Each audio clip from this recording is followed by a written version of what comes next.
Ratusan kamera menyorot wajahku yang siap dibui akibat jebakan licik suamiku. Aku diam saat dihina. Namun, saat hakim membatalkan tuntutan dan menanyakan status imunitas diplomatiku, wajah suamiku dan mertuaku seketika pucat pasi karena menyadari siapa aku sebenarnya. Sebelum ceritanya dimulai, silakan tulis di kolom komentar dari daerah mana saja teman-teman yang menonton cerita ini. Kalian dengar cerita ini sambil aktivitas apa? Nyapu, ngepel, atau rebahan? Yuk, kita simak ceritanya. Suasana di dalam ruang sidang utama Pengadilan Negeri Jakarta Pusat hari itu terasa begitu mencekik. Udara pendingin ruangan yang menyala maksimal seolah tidak mampu meredam hawa panas dari ratusan tubuh manusia yang berdesakan di dalamnya. Di kursi pesakitan, seorang wanita muda duduk dengan bahu merosot. Namanya Maya. Dia mengenakan rompi tahanan berwarna oranye yang warnanya sudah mulai memudar. Kontras dengan kulitnya yang pucat pasi. Rambutnya yang biasanya terawat kini diikat asal-asalan, menyisakan beberapa helai yang jatuh menutupi wajahnya yang terus menunduk. Cahaya kilat dari ratusan kamera wartawan menyambar-nyambar tanpa henti, menciptakan efek stroboskop yang menyilaukan mata. Setiap kedipan lampu flash itu terasa seperti cambuk yang menghantam mental Maya. Suara jepretan kamera bersahutan dengan gumaman sinis dari para pengunjung sidang yang memenuhi bangku belakang. Dasar wanita tidak tahu diuntung. Seru seorang pengunjung wanita dengan nada tinggi. Sudah dikasih hidup enak, malah meracuni orang dan mencuri uang suami. Timpal yang lain. Maya tidak menjawab. Dia hanya meremas jemarinya sendiri di pangkuan. Tangannya gemetar hebat. Sebuah tanda ketakutan yang sangat jelas bagi siapapun yang melihatnya. Di mata dunia saat ini, dia adalah sosok antagonis yang sempurna, istri serakah yang tega mengkhianati suami yang begitu mencintainya. Di barisan paling depan, tepat di belakang pagar pembatas kayu yang memisahkan area pengunjung dan area persidangan, duduk dua orang yang menjadi pusat simpati publik hari itu. Mereka adalah Rian Adhitama, suami Maya, dan Ibu Ratna, ibu kandung Rian. Rian tampak gagah namun rapuh dalam balutan kemeja hitam yang melambangkan kedukaan. Wajahnya yang tampan terlihat kusut. Matanya sembab seolah dia sudah menangis semalaman suntuk. Sesekali dia menyeka sudut matanya dengan sapu tangan. Sebuah gestur yang langsung disambut oleh jepretan kamera wartawan yang haus akan drama. Di sebelahnya, Ibu Ratna duduk dengan anggun namun menyedihkan. Wanita parubaya itu memegang tasbih. Bibirnya berkomat kamit seolah sedang mendoakan menantunya yang durhaka, sambil sesekali menepuk-nepuk punggung tangan Rian untuk menguatkan putranya. Akting mereka sempurna. Benar-benar tanpa celah. Hakim ketua mengetuk palu 3 kali, menandakan sidang dimulai. Suara riuh rendah di ruangan itu perlahan senyap, menyisakan ketegangan yang menggantung di udara. Sidang lanjutan dengan agenda pembacaan tuntutan atas terdakwa Maya Adhitama dinyatakan dibuka dan terbuka untuk umum. Suara hakim ketua menggema berat melalui pengeras suara. Jaksa penuntut umum berdiri dengan penuh percaya diri. Pria bertubuh tambun itu membetulkan letak kacamatanya sebelum menatap Maya dengan tatapan merendahkan. Jaksa itu, yang rekeningnya baru saja menerima aliran dana segar dari perusahaan Rian 3 hari lalu, siap memberikan pertunjukan terbaiknya. Yang mulia hakim, jaksa memulai dengan suara lantang, memastikan setiap wartawan mencatat kata-katanya. Berdasarkan fakta-fakta persidangan dan bukti yang tak terbantahkan, terdakwa Maya terbukti secara sah dan meyakinkan melakukan tindak pidana percobaan pembunuhan berencana terhadap Bapak Gunawan, rekan bisnis suaminya, serta melakukan penggelapan dana perusahaan PT Adhitama Group sebesar 50 miliar rupiah. Jaksa itu berjalan mendekati meja hakim, meletakkan setumpuk dokumen tebal. Kemudian dia menoleh ke arah pengunjung, seolah sedang berorasi di atas panggung teater. Saudara-saudara sekalian, lanjutnya dramatis. Bayangkan kebaikan hati saksi korban, Saudara Rian. Dia memungut wanita ini dari panti asuhan, memberinya kehidupan mewah, status sosial, dan kasih sayang. Namun, apa balasannya? Terdakwa justru memalsukan tanda tangan suaminya, memindahkan aset perusahaan ke rekening pribadi yang baru dibuatnya bulan lalu, dan ketika aksinya hampir ketahuan oleh Bapak Gunawan, dia menaruh racun arsenik di dalam minuman Pak Gunawan saat jamuan makan malam. Layar proyektor di sisi kanan ruang sidang menyala, menampilkan bukti-bukti digital. Foto rekaman CCTV yang buram memperlihatkan sosok mirip Maya sedang menuangkan sesuatu ke dalam gelas. Lalu, terpampang mutasi rekening bank atas nama Maya dengan saldo fantastis yang masuk dalam waktu singkat. Lihatlah wajah polos itu, tunjuk jaksa ke arah Maya yang semakin menunduk. Di balik wajah yang tampak tidak berdosa itu, tersimpan jiwa yang tamak dan keji. Oleh karena itu, kami menuntut terdakwa dijatuhi hukuman penjara selama 20 tahun. Ruangan sidang meledak dengan suara kaget dan setuju. Rian terlihat menutup wajahnya dengan kedua tangan. Bahunya berguncang menahan tangis. Ibu Ratna langsung memeluk putranya erat-erat. Air mata buayanya tumpah membasahi pipi yang sudah dipoles bedak tebal. Sabar ya, Nak. Keadilan pasti ditegakkan. Ibu tidak menyangka Maya sejahat itu sama kita. Isak Ibu Ratna cukup keras hingga terdengar oleh wartawan yang duduk di dekat mereka. Di kursi terdakwa, Maya merasakan tatapan kebencian dari segala penjuru menusuk kulitnya. Dia bisa mendengar bisikan-bisikan kasar yang menyebutnya, iblis berwajah malaikat, atau pelacur harta. Tubuhnya semakin gemetar. Dia terlihat begitu kecil, begitu tak berdaya menghadapi raksasa hukum dan opini publik yang sudah memvonisnya bersalah bahkan sebelum hakim mengetuk palu vonis. Hakim ketua menatap Maya dengan pandangan dingin. Terdakwa, apakah Anda mengerti tuntutan yang dibacakan? Maya mengangkat kepalanya sedikit. Matanya merah, bibirnya pucat dan kering. Dia mengangguk pelan, sangat pelan, seolah lehernya tidak kuat menopang kepalanya sendiri. Mengerti. Yang mulia, cicitnya dengan suara parau yang hampir tak terdengar. Rian, dari balik sela-sela jarinya, mengintip istri yang sudah dinikahinya selama 2 tahun itu. Ada senyum tipis yang sangat samar terukir di bibirnya. Senyum kemenangan. Rencananya berjalan mulus. Istri bodohnya itu tidak melakukan perlawanan sama sekali. Pengacara yang disediakan negara untuk Maya pun hanya diam saja, karena memang sudah dibayar Rian untuk kalah. Bagi Rian dan Ibu Ratna, hari ini adalah hari kemenangan. Mereka berhasil menyingkirkan sampah yang selama ini mereka pelihara, sekaligus mendapatkan kambing hitam yang sempurna untuk menutupi kejahatan besar mereka sendiri. Panggung kehancuran Maya telah disiapkan dengan sangat rapi, dan Maya, seperti boneka yang patuh, memainkan perannya sebagai korban yang kalah dengan sangat baik. Namun, tidak ada satu orang pun di ruangan itu, termasuk Rian yang merasa paling pintar, yang menyadari satu hal kecil. Di balik tundukan kepalanya, di balik tubuh yang gemetar itu, sorot mata Maya bukanlah sorot mata ketakutan. Itu adalah sorot mata seseorang yang sedang menghitung detik, menunggu waktu yang tepat untuk membalikan papan catur. Tapi untuk saat ini, dia membiarkan dunia meludahinya. Untuk memahami mengapa Maya duduk di kursi pesakitan itu, kita harus memutar waktu ke belakang, tepatnya 2 tahun yang lalu. Kisah ini bermula dari sebuah pesta pernikahan sederhana yang jauh dari kesan mewah, sangat kontras dengan kekayaan keluarga Adhitama yang tersohor. Maya masuk ke dalam kehidupan keluarga Adhitama sebagai sebuah anomali. Dia adalah gadis yatim piatu yang ditemukan Rian di sebuah kegiatan amal panti asuhan. Maya dikenal sebagai gadis yang polos, cenderung naif, berpendidikan rendah, dan sangat penurut. Di mata Rian dan ibunya, Maya adalah kanvas kosong yang sempurna. Dia tidak punya keluarga yang akan membela jika disakiti, tidak punya koneksi orang-orang penting, dan yang paling penting, dia terlihat bodoh. Hari pertama Maya menginjakan kaki di rumah megah keluarga Adhitama adalah awal dari neraka duniawinya. Rumah itu besar, dengan pilar-pilar marmer yang tinggi menjulang, namun terasa dingin dan hampa. Mulai hari ini, kamu tinggal di sini, kata Ibu Ratna saat itu, menatap menantu barunya dari ujung rambut sampai ujung kaki dengan tatapan menilai barang dagangan. Ingat posisi kamu. Rian menikahi kamu karena kasihan. Jadi, tahu dirilah. Maya yang saat itu mengenakan gaun sederhana hanya mengangguk patuh. Baik, Ibu. Terima kasih sudah menerima Maya.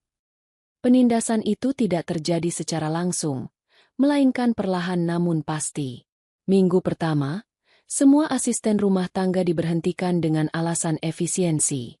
Ibu Ratna kemudian memberikan titah bahwa tugas seorang istri yang baik adalah melayani suami dan mertua dengan tangannya sendiri. Setiap pagi, Maya harus bangun pukul 4 subuh. Dia harus membersihkan rumah 3 lantai itu sendirian, memasak sarapan, hingga mencuci pakaian-pakaian mahal Rian dan Ibu Ratna dengan tangan karena Ibu Ratna beralasan mesin cuci akan merusak serat kain sutra mereka. "Kamu nyuci begini saja tidak becus," bentak Ibu Ratna suatu sore, melemparkan kemeja basah ke wajah Maya. "Lihat ini, kerahnya masih ada noda sedikit. Gosok lagi sampai bersih. Tangan kamu itu tangan orang miskin, harusnya sudah biasa kerja kasar." Maya tidak melawan.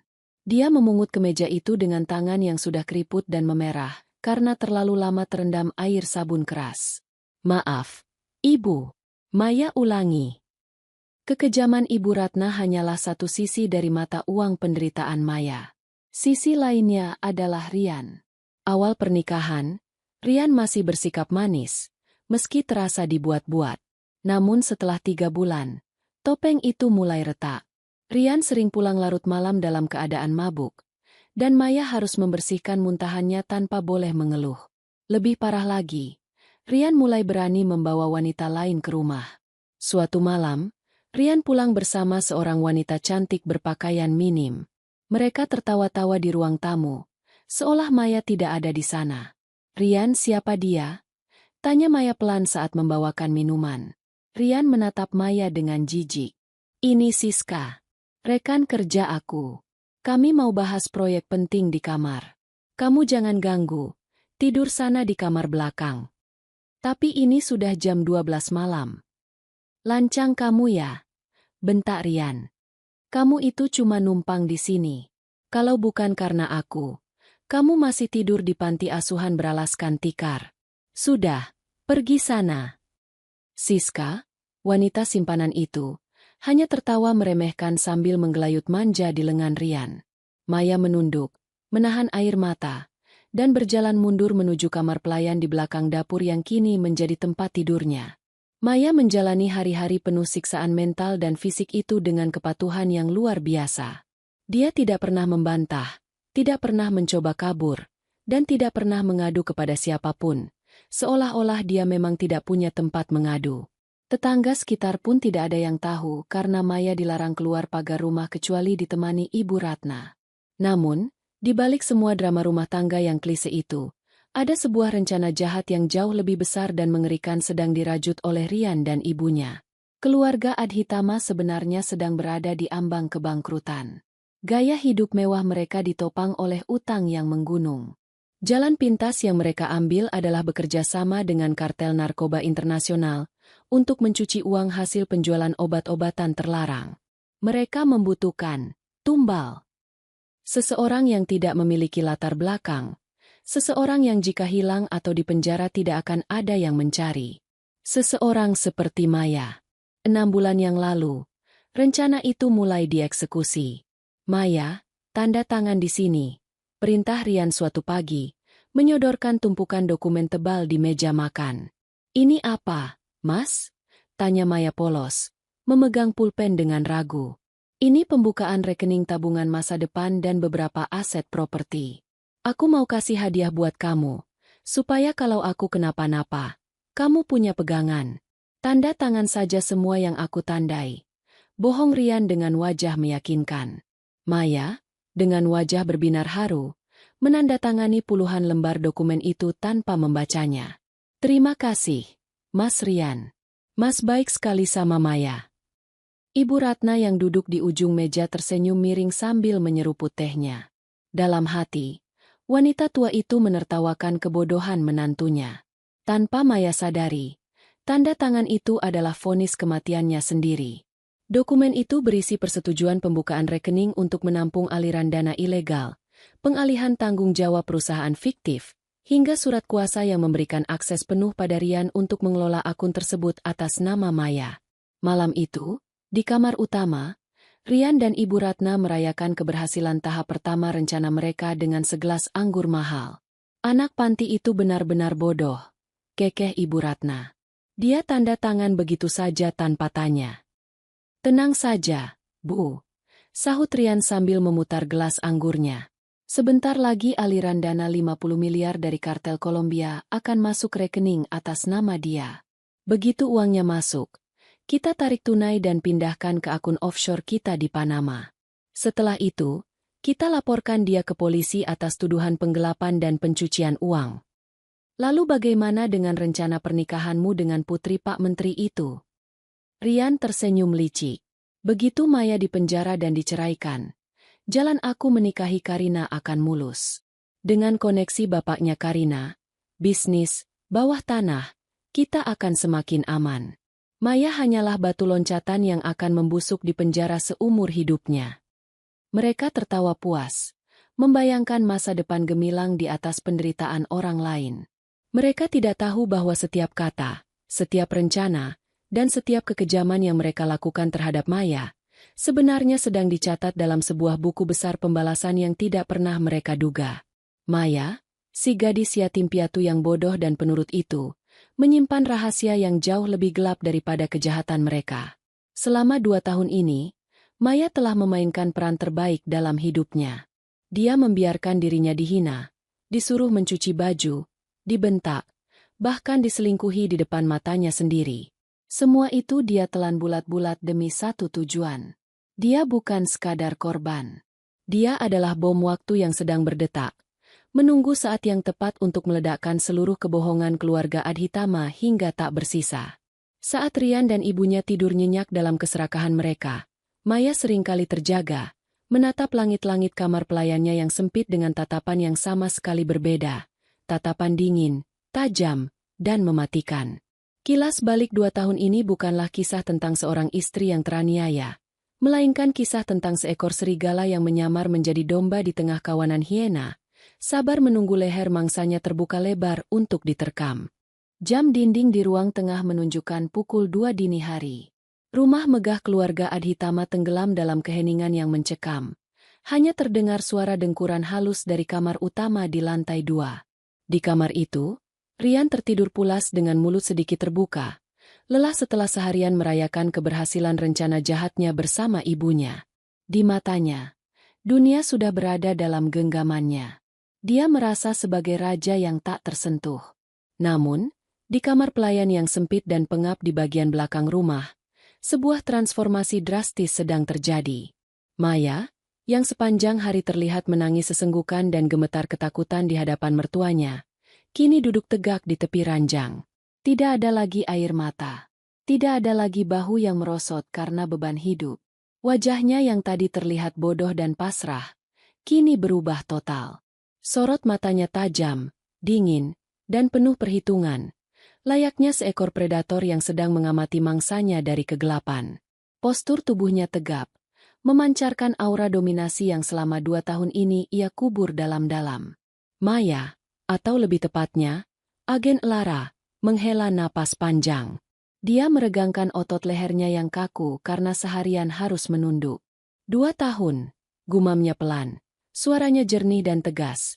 Jauh berbeda dari suara cicitan tikus yang biasa ia gunakan di depan Rian. Aktingku semakin membaik, tapi kebodohan mereka benar-benar menguji kesabaranku. Wanita itu beranjak dari kasur tipisnya. Langkah kakinya begitu ringan, nyaris tanpa suara. Dia bergerak menuju sebuah lemari tua yang reot di sudut kamar. Dengan gerakan tangan yang terlatih, dia meraba bagian bawah lemari tersebut, menekan sebuah panel kayu yang tersembunyi. Klik! Sebuah kompartemen rahasia terbuka. Di dalamnya, tidak ada perhiasan atau uang simpanan. Yang ada hanyalah sebuah laptop tipis berwarna hitam pekat dengan spesifikasi militer, beberapa kabel pemindai, dan alat penyadap berukuran mikro. Lara menyalakan laptop itu. Layarnya menyala redup, menampilkan barisan kode enkripsi yang rumit. Jari jemarinya menari di atas keyboard dengan kecepatan luar biasa. Kontras dengan Maya, yang bahkan berpura-pura bingung cara menyalakan microwave. Identitas asli Maya adalah Lara, agen tingkat 1 dari unit khusus intelijen negara yang bergerak di bawah bayang-bayang hukum untuk menangani kejahatan terorganisir kelas kakap. Misi utamanya bukanlah menjadi istri Rian, melainkan membongkar sindikat pencucian uang internasional yang menjadikan keluarga Adhitama sebagai salah satu simpul utamanya. Keluarga ini licin. Mereka selalu lolos dari jerat hukum karena menyuap pejabat. Namun mereka membuat kesalahan fatal, meremehkan seorang wanita yang mereka anggap lemah. Lara memasang earphone di telinganya. Dia sedang mendengarkan rekaman suara yang berhasil disadapnya siang tadi. Terdengar suara Rian dan Ibu Ratna yang sedang tertawa. Besok kita pastikan racun itu ada di tasnya. Jaksa Agung Muda sudah setuju dengan harga yang kita tawarkan. Suara Rian terdengar jelas melalui alat penyadap seukuran kancing baju yang ditempelkan Lara di bawah meja kerja Rian saat dia berpura-pura memungut remah makanan. Lara mengetikkan sesuatu di laptopnya. Bukti rekaman 457. Konspirasi penyuapan dan rencana pengebakan. Tersimpan. Malam itu, tugas Lara belum selesai. Dia harus menyalin data harddisk dari komputer pribadi Rian di ruang kerjanya. Rian, dalam keangkuhannya, memang mengunci ruang kerjanya. Tapi kunci standar seperti itu bagi Lara hanyalah mainan anak kecil. Dengan mengenakan pakaian serba hitam yang membalut tubuh rampingnya, Lara menyelinap keluar kamar. Dia bergerak menyusuri lorong rumah yang gelap. Dia hafal setiap titik di mana lantai kayu akan berderit, sehingga dia bisa menghindarinya dengan presisi sempurna. Tidak ada suara langkah kaki, bahkan napasnya pun teratur dan senyap. Sampai di depan ruang kerja Rian, Lara mengeluarkan sebatang kawat kecil. Dalam hitungan 3 detik, pintu itu terbuka. Dia masuk dan langsung menuju komputer utama. Tangan kirinya memasang flash disk khusus yang mampu menyedot data dalam hitungan menit. Sementara matanya waspada menatap pintu.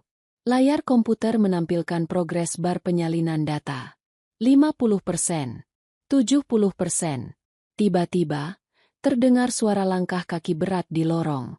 Jantung Lara berdetak sedikit lebih cepat. Namun bukan karena takut, melainkan karena adrenalin yang terpompa. Itu langkah kaki Rian. Suaminya itu terbangun. Langkah kaki itu semakin dekat. Gagang pintu mulai bergerak turun. Dalam situasi normal, pencuri biasa akan panik dan bersembunyi di bawah meja. Tapi Lara bukan pencuri biasa. Dia tahu bersembunyi justru akan membuatnya terlihat bersalah jika ketahuan. Dia harus melakukan hal yang paling tidak masuk akal, namun paling masuk akal bagi karakter, Maya. Lara dengan cepat mencabut flash disk tepat saat proses selesai, menyembunyikannya di balik ikat rambutnya, lalu menyambar kemoceng yang tergeletak di atas meja. Pintu terbuka. Lampu ruangan dinyalakan. "Siapa di sana?" bentak Rian dengan suara serak khas bangun tidur. Matanya membelalak kaget melihat istrinya ada di ruang kerjanya yang sakral. Maya berbalik perlahan. Wajah dingin Lara sudah lenyap seketika, berganti dengan wajah Maya yang polos, bermata bulat, dan terlihat ketakutan setengah mati. Dia memegang kemoceng dengan tangan gemetar. Maaf, Mas Rian." Cicit Maya sambil menunduk dalam-dalam. "Ngapain kamu di sini malam-malam?" Rian melangkah maju dengan wajah merah padam. Tangannya sudah terkepal siap memukul. "Aku kan sudah bilang, ruangan ini terlarang buat kamu." "Maaf, Mas." Maya mulai terisak pelan. Tadi Maya mimpi buruk. Maya takut ibu marah kalau besok debu di meja Mas Rian belum bersih.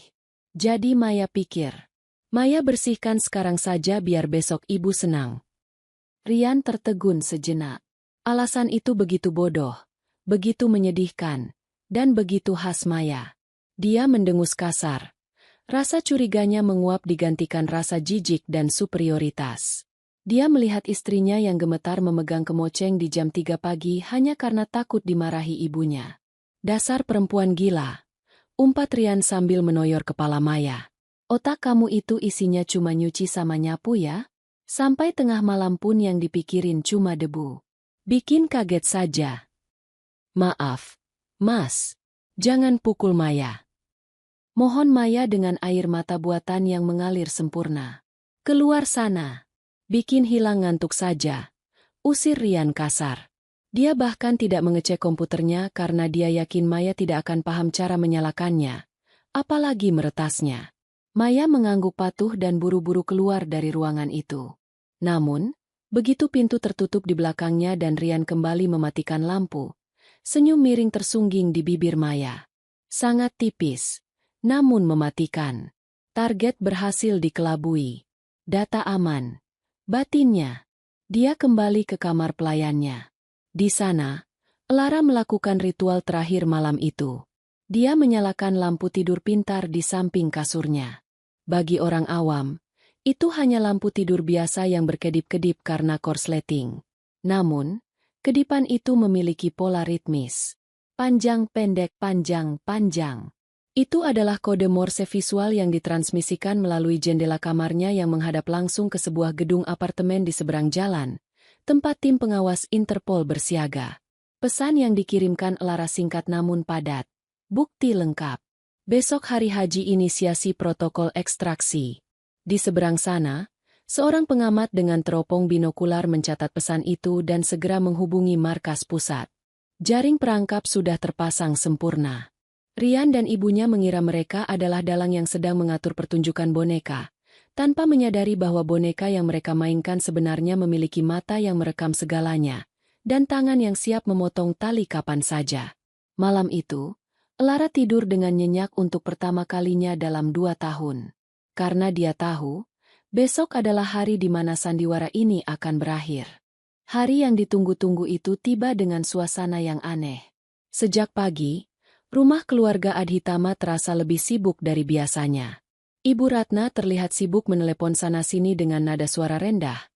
Sementara Rian tampak gelisah namun berusaha terlihat ceria secara berlebihan.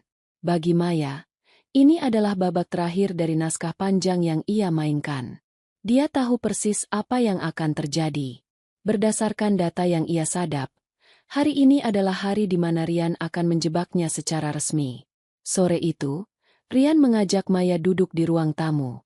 Ini adalah kejadian langka. Mei, nanti malam ada polisi yang mau datang, kata Rian dengan nada lembut yang dibuat-buat. Dia menggenggam tangan Maya, mencoba menyalurkan rasa tenang palsu. Polisi? Kenapa? Mas? Ada apa? Tanya Maya dengan mata membulat, berpura-pura panik. Tenang saja. Itu cuma pemeriksaan rutin perusahaan. Ada sedikit masalah administrasi. Kamu tidak usah khawatir. Dusta Rian. Oh iya, nanti kalau mereka tanya-tanya, kamu diam saja ya. Biar aku yang bicara. Kamu kan tidak mengerti apa-apa soal bisnis.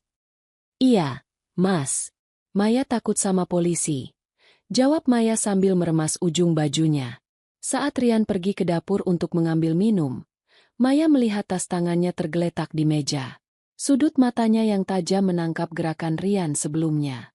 Suaminya itu baru saja memasukkan sebuah botol kecil ke dalam kantong samping tas milik Maya. Itu adalah barang buktinya. Botol racun arsenik sisa yang digunakan untuk meracuni Pak Gunawan, rekan bisnis yang menolak bekerja sama dengan sindikat mereka. Rian berencana membuang barang bukti itu dengan cara menaruhnya di tas Maya, seolah-olah Maya lah pelakunya. Alih-alih membuang botol itu, Maya membiarkannya. Dia justru merapikan posisi tasnya agar botol itu lebih mudah ditemukan. Dia membiarkan dirinya masuk ke dalam jebakan itu dengan kesadaran penuh. Ini adalah bagian dari prosedur untuk menangkap basah Rian atas tuduhan memfitnah dan merekayasa kasus, selain tuduhan pencucian uang. Pukul 7 malam, sirene mobil polisi memecah keheningan kompleks perumahan elit itu. Bukan hanya satu mobil, tapi 3 mobil patroli berhenti di depan pagar. Lampu rotator berwarna biru dan merah menyapu dinding rumah, menciptakan nuansa darurat yang mencekam. Pintu rumah diketuk dengan keras. Buka! Polisi! Ibu Ratna yang sedang duduk menonton TV langsung berakting kaget. Ya ampun! Ada apa ini Rian? Rian berlari membuka pintu. Segerombolan polisi berseragam lengkap masuk. Sayangnya, polisi-polisi ini bukanlah tim yang bekerja sama dengan Lara. Mereka adalah polisi lokal yang memang menerima laporan resmi dari Rian, lewat pengacara korupnya, tentang dugaan penyimpanan barang bukti di rumah itu. Mereka tidak tahu bahwa mereka sedang menjadi pion dalam permainan Rian, sekaligus permainan Lara. Kami mendapat laporan bahwa ada barang bukti percobaan pembunuhan yang disembunyikan di rumah ini, kata komandan polisi itu tegas. Silakan diperiksa. Pak, kami keluarga baik-baik. Tidak mungkin ada barang seperti itu, kata Rian dengan wajah sok suci. Dia melirik sekilas ke arah tas Maya yang ada di meja. Tapi, kalau Bapak mau periksa, silakan periksa semua barang.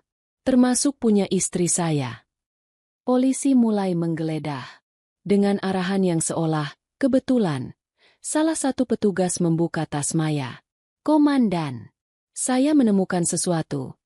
Seru petugas itu sambil mengangkat botol kecil bening berisi cairan kekuningan menggunakan sarung tangan lateks. Ruangan itu hening seketika. Rian menutup mulutnya dengan tangan, berpura-pura syok berat. Ibu Ratna langsung berdiri dan menunjuk Maya dengan jari gemetar. Ya Tuhan! Maya, jadi benar kamu yang meracuni Pak Gunawan? Teganya kamu, teriak Ibu Ratna histeris. Selama ini kami merawat kamu, memberi makan kamu, ini balasan kamu. Kamera wartawan, yang entah bagaimana sudah dikoordinasikan oleh Rian untuk menunggu di luar pagar, mulai merangsek mendekat ke pintu yang terbuka, memotret momen penangkapan dramatis itu. Maya berdiri mematung. Wajahnya pucat. Dia membiarkan air mata mengalir di pipinya, menyempurnakan peran korban yang teraniaya. Bukan itu bukan punya Maya. Maya tidak tahu apa-apa. Isaknya. Sudah. Jangan banyak alasan. Borgol dia. Perintah komandan polisi. Dua petugas memegang lengan Maya kasar, memaksanya berbalik. Klik. Borgol besi dingin mengunci kedua pergelangan tangannya di belakang punggung. Rian mendekati Maya yang sedang digiring keluar.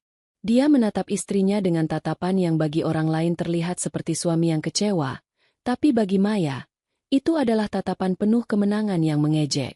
Aku kecewa sama kamu, Mei, bisik Rian pelan, namun cukup jelas di telinga Maya. Nikmati hidupmu di penjara.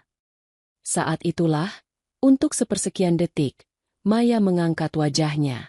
Dia menatap lurus ke dalam mata Rian. Tidak ada ketakutan di sana. Tatapan Maya kosong, datar, namun menusuk hingga ke tulang sumsum. Rian sempat tersentak mundur sedikit melihat tatapan itu. Dia mengira itu adalah tatapan keputusasaan orang yang sudah kehilangan segalanya. Dia salah besar.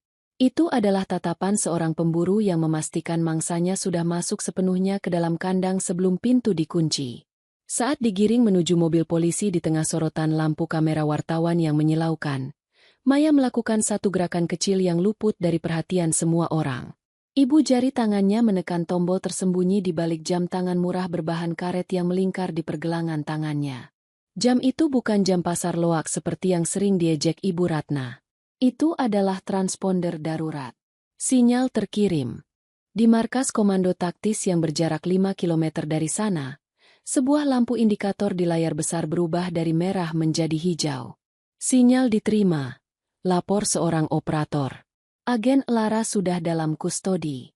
Proses hukum dimulai. Siapkan tim Alpha untuk penjemputan di pengadilan besok. Kita akan lakukan pengungkapan publik sesuai rencana.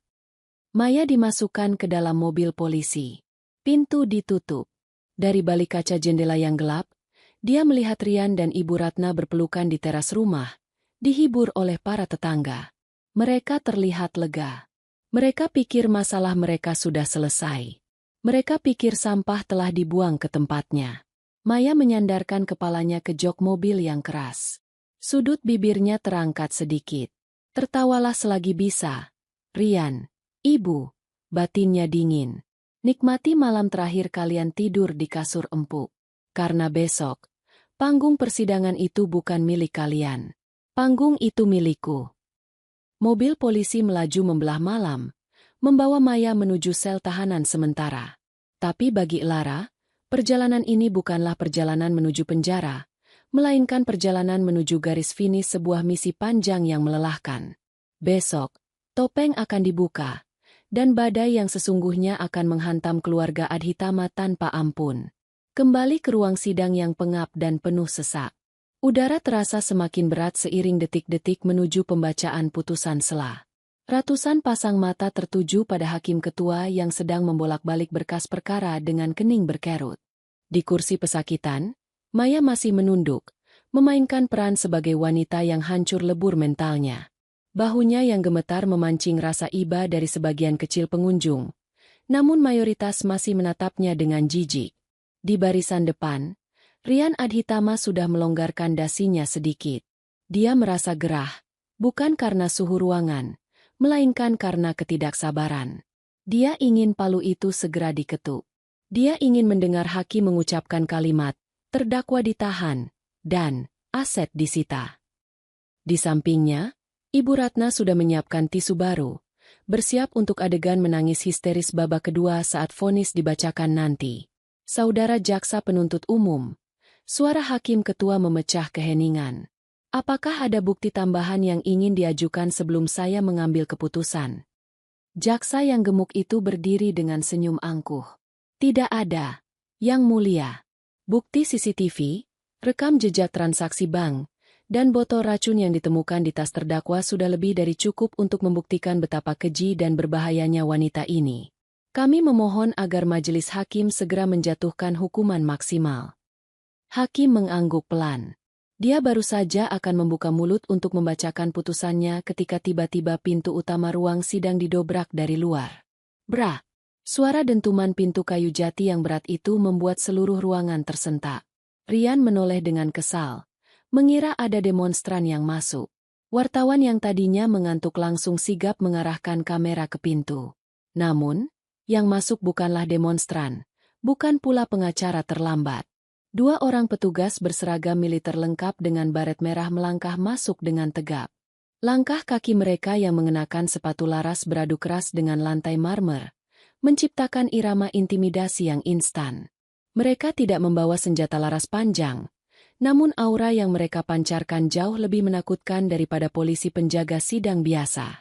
Di tangan salah satu petugas itu, terdapat sebuah map tebal berwarna hitam dengan segel lilin merah menyala di tengahnya, lambang kerahasiaan negara tingkat tinggi. Suasana ruang sidang yang tadinya riuh mendadak sunyi senyap. Bahkan lala terbang pun mungkin akan terdengar. Jaksa Penuntut Umum ternganga, bingung melihat intrusi yang tidak ada dalam skenarionya. Petugas itu berjalan lurus melewati barisan pengunjung, melewati Rian dan ibunya yang melongo, melewati meja jaksa, dan berhenti tepat di depan meja majelis hakim. Tanpa kata, dia menyerahkan map hitam itu kepada hakim ketua. Dokumen negara. Prioritas Alpha. Untuk dibaca sekarang, ucap petugas itu dengan suara datar namun tegas yang menggema di ruangan tanpa perlu mikrofon. Hakim ketua, seorang pria tua yang biasanya tenang, tampak gemetar saat menerima map itu. Dia mengenali lambang di segelnya. Itu bukan lambang kepolisian, bukan lambang kejaksaan. Itu adalah lambang Badan Intelijen Negara yang digabungkan dengan stempel khusus Interpol Divisi Kejahatan Terorganisir. Hakim membuka segel itu dengan hati-hati. Dia menarik keluar selembar kertas yang dicetak di atas kertas khusus anti fotokopi. Saat matanya mulai membaca baris demi baris tulisan di sana, ekspresi wajahnya berubah drastis. Matanya membelalak lebar. Wajahnya memucat, lalu memerah, lalu kembali pucat. Dia menatap kertas itu, lalu menatap Maya yang masih menunduk, lalu kembali menatap kertas itu seolah tidak percaya dengan apa yang dibacanya.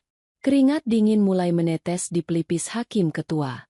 Dia meletakkan kertas itu perlahan, seolah kertas itu terbuat dari kaca yang mudah pecah. Dia menarik napas panjang, mencoba menenangkan detak jantungnya yang berpacu. Rian mulai gelisah. Firasat buruk menyelinap di hatinya. Ada apa ini? Kenapa hakim terlihat ketakutan? Bisiknya pada ibunya. Mungkin surat dari pejabat kenalan kita untuk memperberat hukuman Maya. Bisik Ibu Ratna mencoba optimis, meski tangannya mulai dingin. Hakim ketua menegakkan punggungnya. Dia memandang berkeliling ruangan. Tatapannya kini berbeda. Tidak ada lagi keraguan. Dia menatap jaksa penuntut umum dengan tatapan tajam yang membuat jaksa itu menciut. Saudara jaksa, suara hakim bergetar menahan amarah yang tertahan. Apakah Anda menyadari siapa yang Anda tuntut hari ini? Jaksa itu tergagap. Tentu saja, Yang Mulia. Terdakwa Maya Adhitama, seorang ibu rumah tangga yang... Cukup. Potong hakim keras. Palu diketuk 1 kali dengan keras. Tuntutan ini batal demi hukum. Saya ulangi, batal demi hukum. Ruang sidang meledak. Wartawan saling bertanya. Pengunjung berteriak bingung. Rian berdiri dari kursinya. Lupa pada akting sedihnya. Keberatan. Yang mulia. Apa maksudnya batal? Dia pembunuh. Buktinya jelas. Teriak Rian lantang. Hakim ketua menoleh perlahan ke arah Rian. Tatapannya penuh dengan rasa jijik yang tak ditutup-tutupi. Duduk, saudara saksi. Atau saya perintahkan petugas untuk menyeret Anda keluar. Rian terduduk kembali. Lemas. Dia belum pernah melihat hakim semarah ini. Hakim kemudian mengalihkan pandangannya ke kursi terdakwa. Kepada wanita berbaju oranye yang duduk di sana. Nada suaranya berubah drastis menjadi sangat hormat. Bahkan sedikit takut. Dan untuk terdakwa. Hakim berhenti sejenak. Menelan ludah.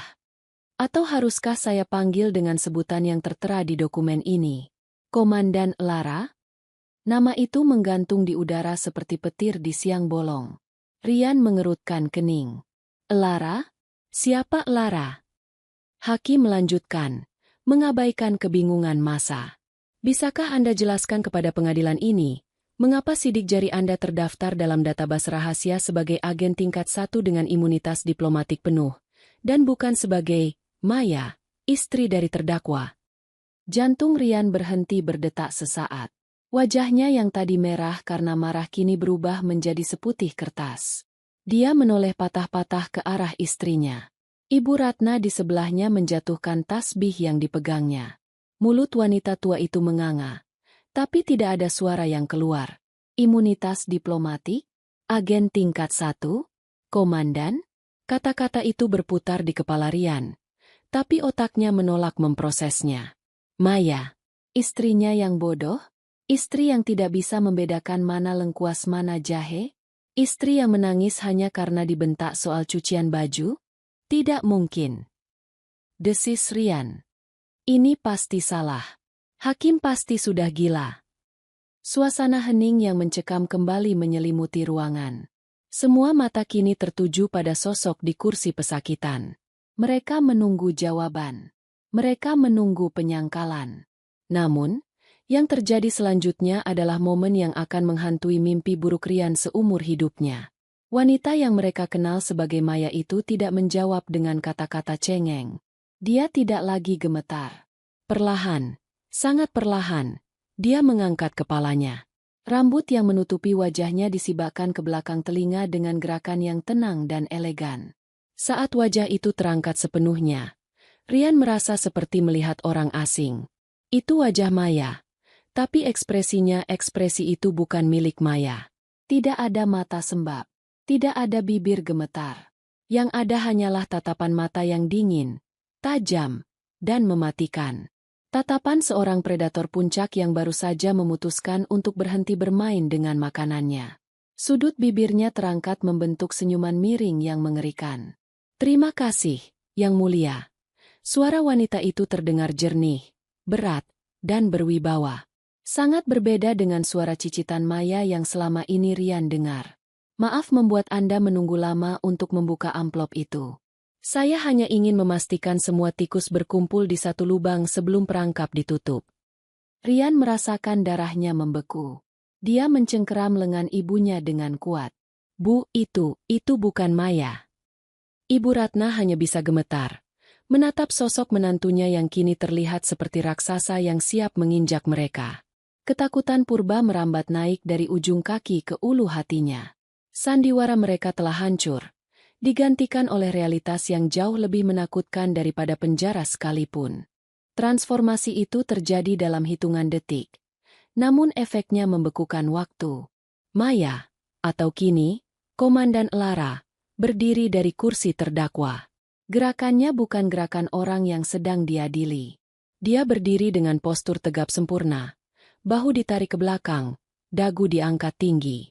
Rompi tahanan oranye yang kusam itu tiba-tiba tidak lagi terlihat seperti baju penjara, melainkan seperti jubah perang yang menutupi identitas aslinya. Dia menatap Rian dan Ibu Ratna yang duduk mematung di barisan depan. Tatapan itu bukan tatapan istri kepada suami, melainkan tatapan seorang hakim kepada terpidana mati. "Cukup sandiwaranya, Yang Mulia," ucap Lara lantang. Suaranya menguasai seluruh ruangan tanpa perlu berteriak. Dia menatap Rian lurus tepat di manik matanya. Target utama dan target sekunder sudah masuk dalam jangkauan konfirmasi visual. Operasi Istri Bodoh dinyatakan selesai. "Maya, apa-apaan kamu?" Rian akhirnya menemukan suaranya. Berdiri dengan panik. "Jangan ngawur kamu. Kamu itu cuma anak panti asuhan yang aku pungut. Jangan berlagak gila." Lara tertawa kecil. Tawa yang kering dan meremehkan. "Anak panti asuhan? Rian. Rian, kau bahkan tidak pernah mengecek panti asuhan itu, kan? Panti asuhan, kasih bunda. Yang kau datangi itu adalah Safe House intelijen yang sudah tidak beroperasi sejak tahun 90-an.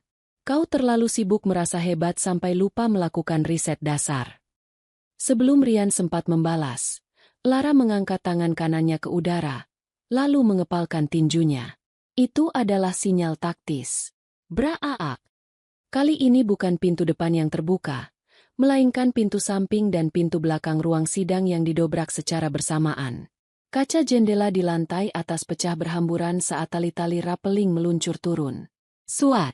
Get down! Get down!" Teriakan komando yang keras memenuhi ruangan. Satu peleton pasukan khusus berseragam hitam lengkap dengan rompi anti peluru, helm taktis, dan senjata otomatis menyerbu masuk. Mereka bergerak dengan presisi mematikan, menyebar ke seluruh sudut ruangan, mengamankan perimeter. Pengunjung sidang berteriak histeris dan tiarap di bawah kursi. Wartawan yang ketakutan tapi penasaran tetap merekam dari balik meja. Seorang pria bertubuh tegap dengan seragam kapten polisi melangkah masuk di tengah kekacauan itu. Dia tidak mengenakan penutup wajah. Wajahnya keras, rahangnya tegas. Itu adalah Kapten Aris, rekan satu tim Lara. Di tangannya bukan senjata yang dia pegang, melainkan sepasang borgol perak yang berkilau. Kapten Aris tidak menghampiri Lara di kursi terdakwa. Dia berjalan lurus. Matanya terkunci pada satu target. Dia menghampiri Rian. "Rian Adhitama." Suara Aris berat. "Anda ditangkap atas tuduhan pencucian uang lintas negara, perdagangan narkotika golongan 1, pemalsuan dokumen negara, percobaan pembunuhan berencana, dan konspirasi melawan pejabat negara." "Apa?" "Tidak. Saya korban di sini. Istri saya yang jahat." Rian mundur ketakutan, menunjuk-nunjuk Lara. "Tangkap dia. Dia yang meracuni Pak Gunawan." Lara melangkah keluar dari area terdakwa. Dia berjalan santai mendekati meja jaksa penuntut yang kini menggigil ketakutan. Dengan tenang, Lara mengambil alih mikrofon di meja itu. Dia merogoh saku rompi oranyenya, yang seharusnya kosong, dan mengeluarkan sebuah ponsel hitam canggih yang selama ini dia sembunyikan dengan trik sulap sederhana. "Operator, sambungkan ke layar utama," perintah Lara ke ponselnya.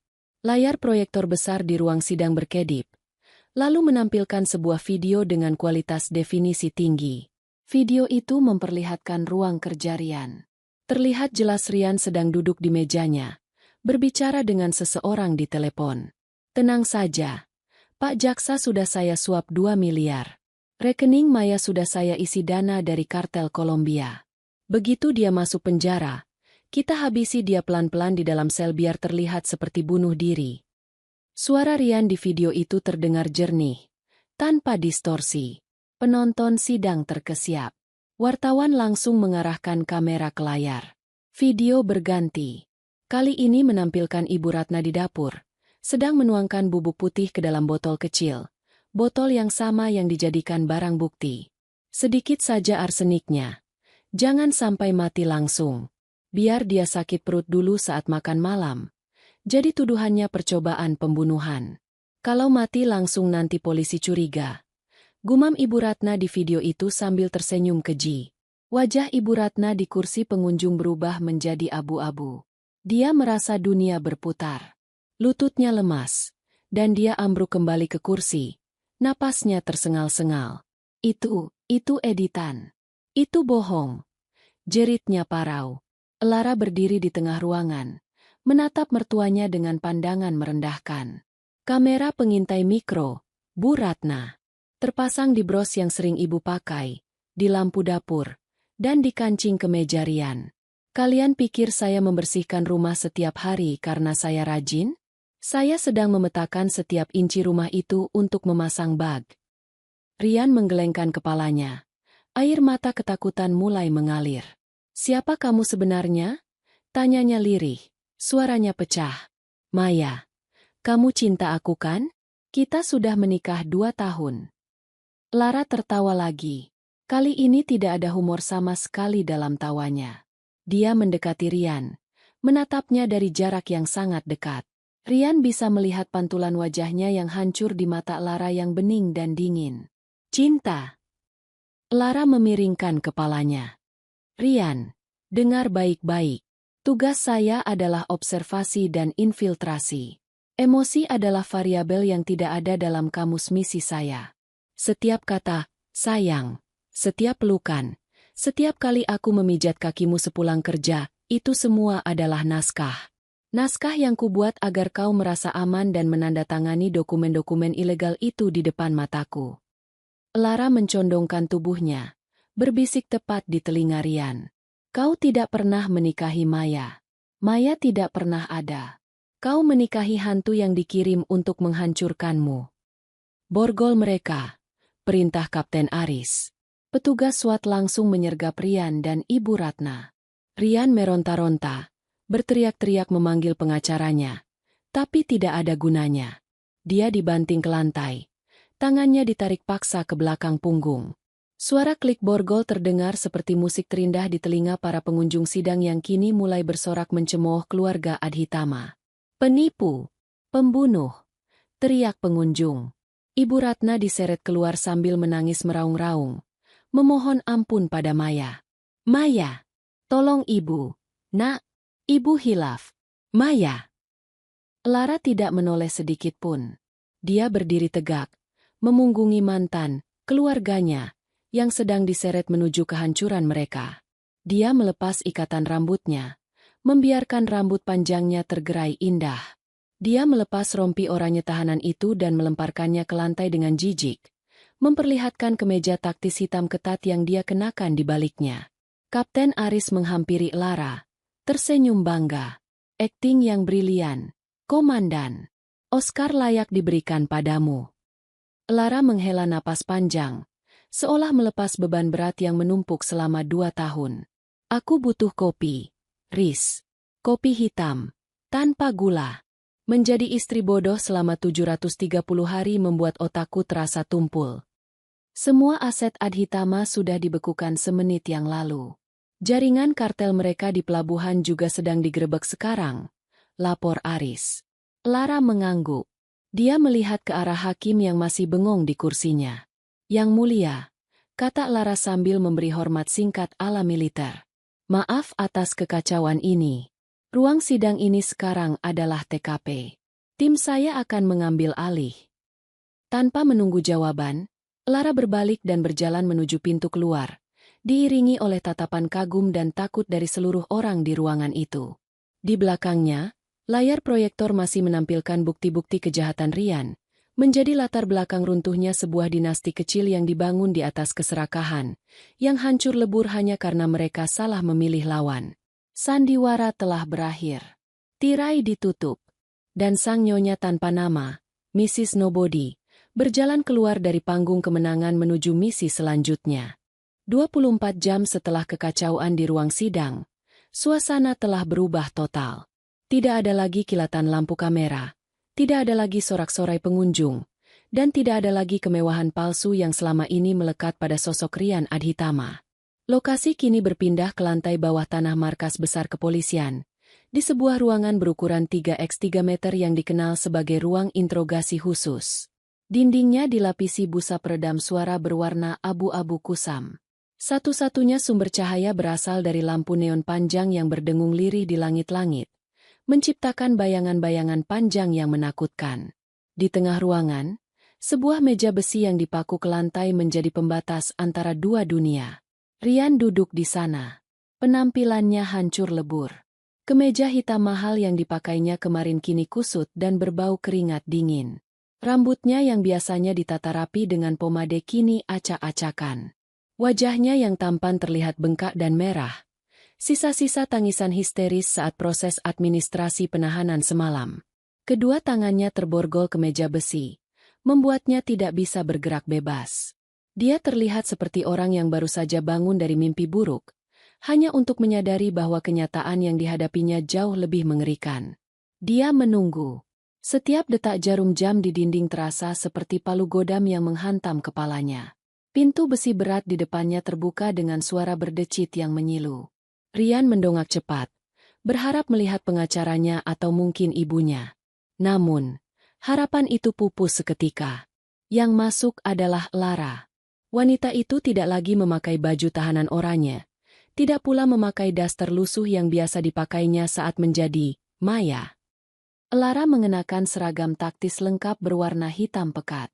Di lengan kanannya terpasang emblem Garuda emas, dan di dadanya tersemat lencana identitas bertuliskan, Komandan Lara, Unit Intelijen Khusus. Sepatu bot militernya berdentum tegas di lantai beton saat dia melangkah masuk. Rambutnya diikat kuda dengan rapi dan kencang, menonjolkan garis rahangnya yang tegas. Lara tidak membawa berkas tebal. Dia hanya membawa segelas kopi panas di tangan kanannya dan sebuah tablet tipis di tangan kirinya. Dia menarik kursi di seberang Rian, duduk dengan santai, lalu meletakkan kopi itu di meja. Aroma kopi hitam yang kuat menguar. Satu-satunya hal yang terasa normal di ruangan itu. "Apa kabar, Rian?" tanya Lara. Suaranya datar, tanpa emosi, seperti seorang dokter yang menanyakan kabar pasien yang sudah divonis mati. Rian menatap wanita di depannya dengan pandangan nanar. Otaknya masih sulit memproses bahwa sosok gagah dan dominan ini adalah istri yang selama 2 tahun tidur di sampingnya, atau lebih tepatnya, di kamar belakang rumahnya. "Maya." Rian memanggil dengan suara serak. "Nama saya Lara." Potong wanita itu cepat. Maya Adhitama sudah mati. Sebenarnya, dia tidak pernah hidup. Dia hanya karakter fiksi yang saya ciptakan. Rian menelan ludah yang terasa pahit. "Kenapa? Kenapa kamu lakukan ini padaku? Kita suami istri." Lara terkekeh pelan. Sebuah tawa sinis yang menusuk. Dia mengetuk layar tabletnya, lalu memutarnya agar Rian bisa melihat. Layar itu menampilkan diagram struktur organisasi sindikat narkoba internasional. Di pucuk pimpinan ada wajah seorang gembong narkoba Kolombia, dan tepat di bawahnya, terhubung garis merah tebal, ada foto Rian dan Ibu Ratna. "Kau bukan suamiku, Rian. Kau adalah target operasi Alpha 9. Jelas Lara dingin. "Kau dan ibumu adalah simpul utama pencucian uang kartel Los Sangre di Asia Tenggara. Kami sudah memantau kalian selama 5 tahun. Tapi kami butuh bukti fisik. Kami butuh akses ke ledger atau buku besar keuangan yang kau simpan di server pribadimu. Server yang tidak terhubung internet, yang hanya bisa diakses secara fisik." Rian terbelalak. "Jadi, pernikahan itu infiltrasi," jawab Lara singkat. "Cara termudah untuk masuk ke benteng pertahananmu adalah dengan diundang masuk lewat pintu depan. Kau mencari istri yang bodoh, yatim piatu, dan penurut agar mudah dikendalikan. Profil itu yang kami buat untuk Maya." Kau menelan umpan itu bulat-bulat. Rian menggelengkan kepala kuat-kuat. Air mata kembali menggenang di pelupuk matanya. Egonya hancur berkeping-keping. Dia yang selama ini merasa sebagai dalang, ternyata hanyalah wayang. Tapi 2 tahun. Lara. 2 tahun. Rian mencoba menyentuh sisi emosional, berharap ada sisa-sisa perasaan di hati wanita itu. "Apa semua itu bohong? Saat kita liburan ke Bali? Saat aku sakit demam dan kamu mengompresku semalaman? Saat aku membelikanmu kalung ulang tahun? Apa tidak ada sedikit pun rasa cinta?" Lara menatap Rian lurus-lurus. Tatapannya begitu kosong hingga membuat Rian menggigil. Tidak ada kebencian di sana. Yang ada hanyalah kehampaan profesionalisme yang mengerikan. "Rian, kata Lara lembut namun mematikan. Saat di Bali, kau bertemu kurir narkoba di bar hotel sementara aku menunggu di lobi. Aku tidak menikmati liburan itu. Aku sedang memetakan wajah kurirmu. Saat kau sakit demam, aku merawatmu supaya kau cepat sembuh dan kembali bekerja. Karena kalau kau mati sakit, misiku gagal. Dan kalung itu. Lara merogoh saku celana taktisnya, mengeluarkan sebuah kalung emas dengan liontin hati. Dia melemparkannya ke meja besi. Tring! Di dalamnya ada penyadap suara mikro. Terima kasih sudah memberikannya padaku. Berkat kalung ini, aku bisa merekam percakapanmu dengan ibumu tentang rencana pembunuhan Pak Gunawan. Rian menatap kalung itu seolah melihat ular berbisa. Tubuhnya gemetar hebat. Pertahanannya runtuh total. Apa kau pernah mencintaiku walau sedikit? Tanya Rian lirih. Pertanyaan terakhir dari seorang pria yang harga dirinya sudah diinjak-injak. Lara menyesap kopinya pelan, menikmati rasa pahitnya, sebelum menjawab dengan nada final. Tugas saya adalah observasi dan netralisasi, bukan melibatkan perasaan, jawab Lara tegas. Setiap kata, aku cinta kamu, yang kuucapkan hanyalah naskah agar kau merasa aman dan terus menandatangani dokumen ilegal itu. Emosi adalah kelemahan, dan dalam bisnis ini, kelemahan berarti kematian.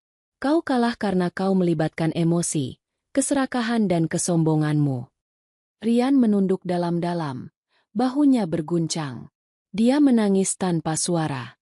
Dia menyadari bahwa dia jatuh cinta pada bayangan, pada cermin yang memantulkan apa yang ingin dia lihat. Lalu, apa yang akan terjadi padaku? Tanya Rian putus asa. Lara berdiri, mengambil kembali tabletnya. Pasal berlapis. Rian. Pencucian uang, perdagangan narkotika internasional, percobaan pembunuhan berencana, penyuapan pejabat negara, dan pemalsuan identitas. Jaksa Agung sudah setuju untuk menuntut hukuman maksimal. Hukuman mati, atau paling ringan penjara seumur hidup tanpa remisi. Ibu, bagaimana ibu? Ibu Ratna sedang diinterogasi di ruangan sebelah, kata Lara sambil melirik ke arah dinding. Dia bernyanyi seperti burung kenari. Dia menyalahkanmu atas segalanya, mengatakan bahwa kau yang memaksanya. Persis seperti yang kuprediksi. Kalian saling memakan satu sama lain saat terdesak. Aset-aset kami disita negara. Semuanya. Rumah, mobil, tanah, rekening di Panama yang kau banggakan itu. Semuanya nol. Kau tidak akan mewariskan apa-apa selain rasa malu. Lara berbalik menuju pintu. Dia sudah mendapatkan apa yang dia butuhkan. Konfirmasi verbal terakhir untuk melengkapi berkas perkara. Tunggu. Teriak Rian saat Lara memegang gagang pintu. Lara berhenti tapi tidak menoleh. Siapa nama aslimu? Nama yang sebenarnya. Hening sejenak. Itu rahasia negara, jawab Lara dingin. Pintu tertutup kembali dengan suara bum yang berat, meninggalkan Rian sendirian dalam keheningan abadi sel penjaranya, terkurung bersama penyesalan yang terlambat. Lara melangkah keluar dari koridor ruang interogasi yang pengap menuju lobi utama gedung kepolisian.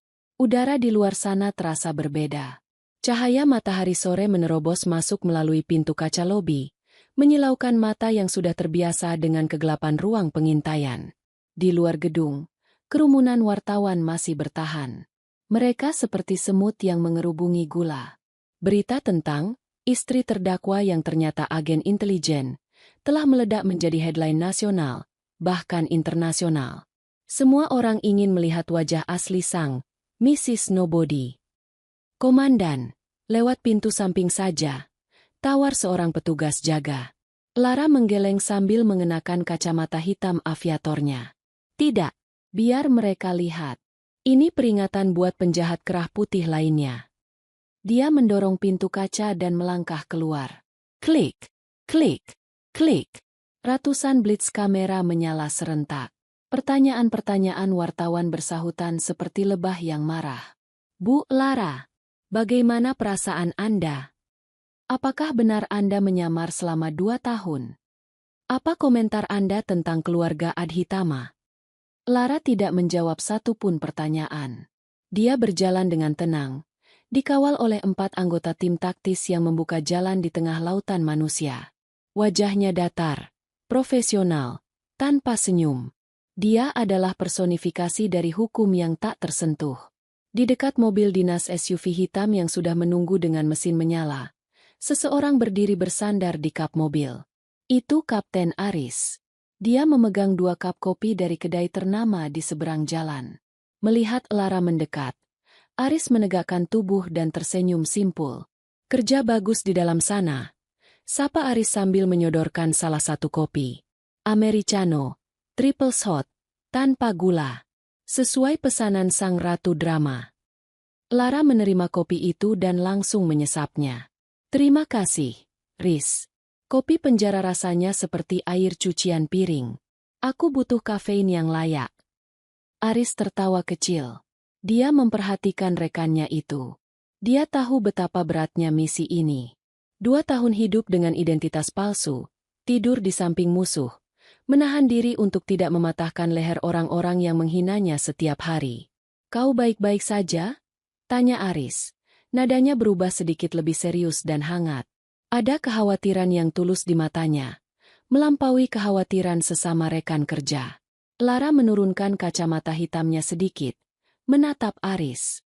Jujur, kakiku pegal karena harus pura-pura jalan menunduk terus selama 2 tahun. Dan aku rindu latihan menembak. Hanya itu. Lara terdiam sejenak. Dia menatap ke arah gedung tinggi di kejauhan.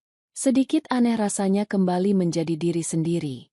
Terkadang aku hampir lupa kalau aku bukan Maya. Akting itu melelahkan. Tapi kau berhasil. Itu tangkapan terbesar dekade ini. Atasan sangat puas. Kau mungkin akan dapat medali lagi, kata Aris mencoba menghibur. Medali tidak bisa dipakai buat bayar pijat refleksi, canda Lara, membuat Aris terkekeh.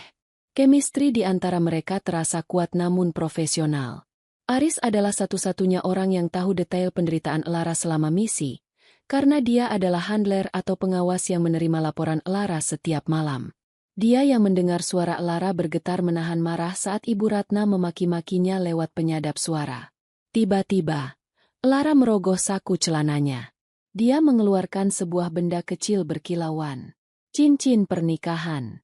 Cincin emas putih dengan berlian kecil di tengahnya yang diberikan Rian 2 tahun lalu. Cincin yang menjadi simbol perbudakannya. Lara menatap cincin itu sejenak. Tidak ada nostalgia, hanya ada rasa jijik yang tersisa.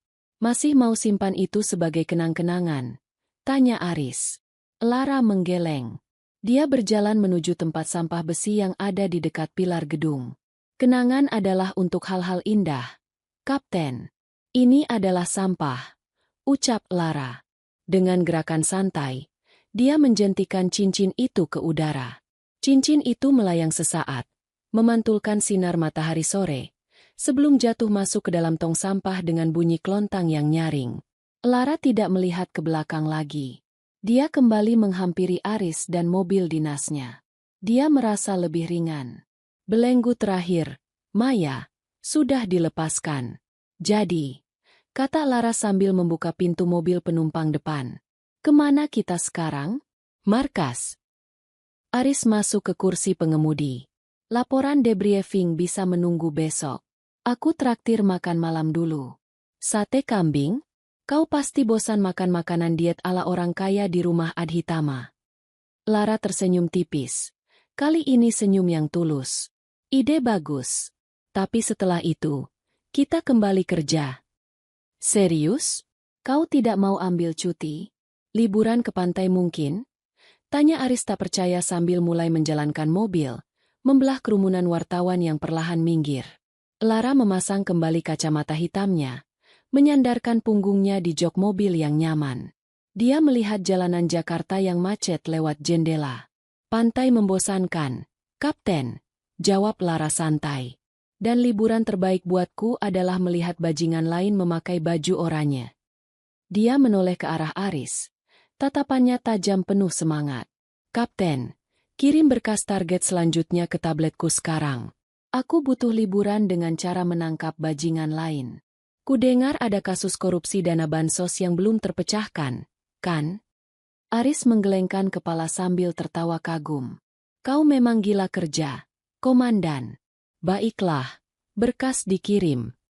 Mobil SUV hitam itu melaju kencang, meninggalkan gedung kepolisian, meninggalkan masa lalu Maya, dan membawa Lara menuju medan pertempuran barunya.